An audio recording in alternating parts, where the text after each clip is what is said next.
Nos adiestraron a ser productivos. Desde que vamos a la escuela, pasamos por el colegio y llegamos a la universidad, todo el tiempo nos adiestran a producir.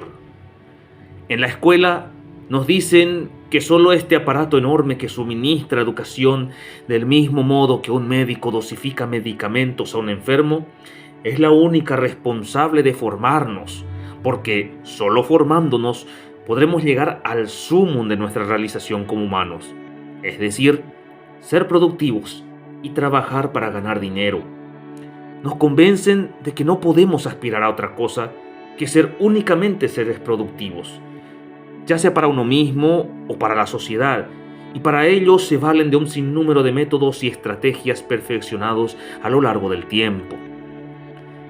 Y es que la palabra formar nunca está mejor empleada en este contexto como sinónimo de moldear, especialmente en el contexto de la escuela, el colegio y la universidad.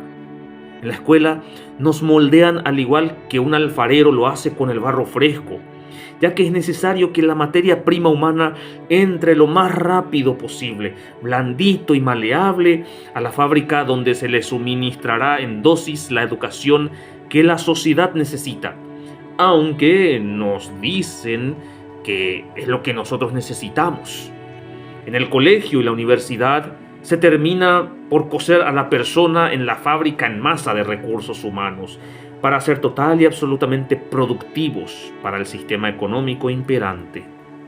Desde el vamos nos dicen que los seres más productivos son los seres más competitivos, y por eso desde la más tierna infancia nos enseñan a competir entre compañeros, pero nunca a ser solidarios. También empieza el adiestramiento en la productividad con tareas, ya sea en la clase, en la casa, tareas individuales, grupales, etc. En el colegio, cuando el niño pasa a la adolescencia, ya entrenado por la formación escolar, se empieza a asignarle tareas más complejas, pero siempre en clave de producción. De este modo, todos los estudiantes producen lo mismo. La tarea es igual para todos. El contenido es idéntico. La carpeta casi que del mismo color. No importa qué tan creativos pueda uno llegar a ser. No importa si lo producido es malo o es bueno, o si es un simple copy-paste más, porque la producción debe ser igual, con la única diferencia del nombre y del apellido del autor del trabajo. Es así que ni en la casa uno puede descansar, porque tiene que producir, ya que, de no hacerlo, el estudiante será castigado con una nota baja y con una calificación punitiva, algo que se carga desde la niñez, cuando la ternura se dio a la competencia y la diversión y el descubrimiento se cambió por productividad. La escuela y el colegio castigan a quien no es productivo con diversas medidas punitivas, todas ellas tendientes a que el humano asimile que el ocio es malo porque es la madre de todos los vicios. Profesores y personalidades relevantes de la sociedad de forma constante nos recuerdan que la improductividad es nuestra enemiga y la enemiga de la sociedad, y que nuestro fin último es la de producir a través del trabajo. Por eso se castiga al alumno vago y se premia a quien es más productivo. En paralelo, van reforzando la idea de que nuestras vidas solo tendrán sentido si somos productivos, y para hacerlo debemos soñar en grande, es decir, aspirar a una profesión, y para el logro de ese sueño debemos acudir a las universidades. Mientras tanto, se tilda de débil a quien por alguna razón no produce como los demás, tachándolo de flojo o lo que es peor, de no querer trabajar. El sistema en sí exige que nosotros seamos fuertes, porque fuertes son los que producen y débiles son aquellos que solo quieren pasar de colgados. Este discurso lo internalizamos por fuerza. Nos mentalizamos de que ser débiles es malo, no porque sea un sentimiento humano, sino porque atenta contra la productividad y contra nuestra capacidad productiva. Cuando llegamos a la universidad, no nos queda dudas de que debemos ser productivos, porque ahora estamos en una carrera. Pero no es cualquier carrera, sino una que nos formará para ser aún más productivos en la vida. Y para validar esa narrativa, Nos dicen que la carrera la terminan los más aptos, aquellos que están dispuestos a soportar la presión de tener que producir de forma constante. Por eso, todos dicen que el logro de un título profesional no es otra cosa que el producto de haber corrido una carrera de resistencia. Tal como se ve, toda la narrativa de la productividad humana se centra en que esa es la única cosa por la que nos formamos académicamente, que todos tenemos que ser productivos.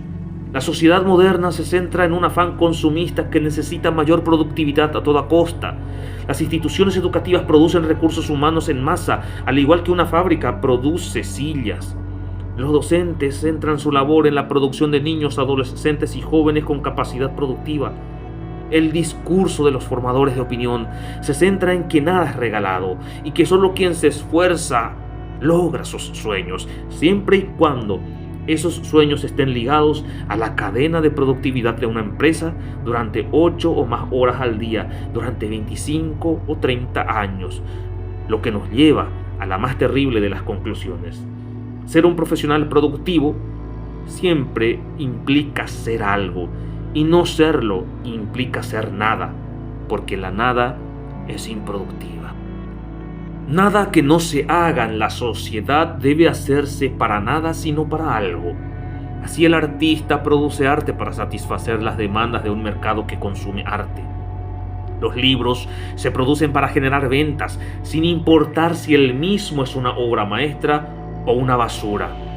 Las empresas producen en gran escala, optimizando gastos para tratar de sacar el mejor margen de ganancias con el menor costo posible, y el entretenimiento está saturado de una producción de contenido de dudosa calidad, pero que a la larga cumple con la función de hacer de la persona un ser productivo, incluso cuando no debería de serlo.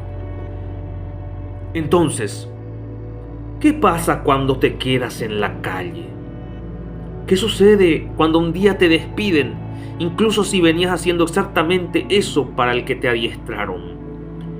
¿Qué pasa cuando la narrativa meritocrática se va por el traste cuando ves a los nepo babies cobrar millonarios salarios sin siquiera verse formados como vos y yo a ser productivos? ¿Qué pasa cuando, porque no eres de tal o cual partido político, te dicen que ya no puedes ejercer tu productividad laboral porque otro, que sí está pintado de cierto color, ocupará tu lugar? ¿Cómo sostener el discurso de que solo si somos productivos seremos útiles a la sociedad y que para ser productivos tenemos que matarnos estudiando para que luego un candidato devenido a presidente de tu país diga a boca llena que para llegar a ostentar un cargo público no hace falta estudiar, sino estar afiliado a su partido político? ¿Qué pasa?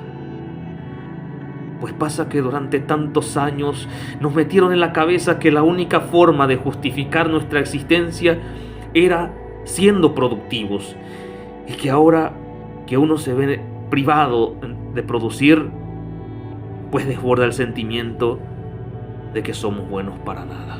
Ni la escuela, ni el colegio, ni la universidad, y menos la sociedad, prepara a las personas para cuando le toma el paro o no encuentran un empleo donde demostrar cuán productivo puede llegar a ser.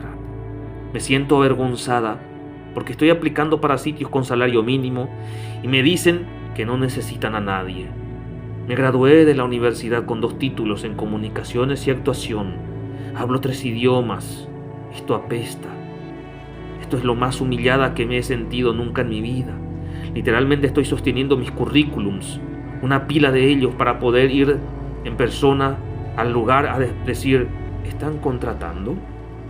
Estas palabras podrían pertenecer a alguien que vive en este país, pero no.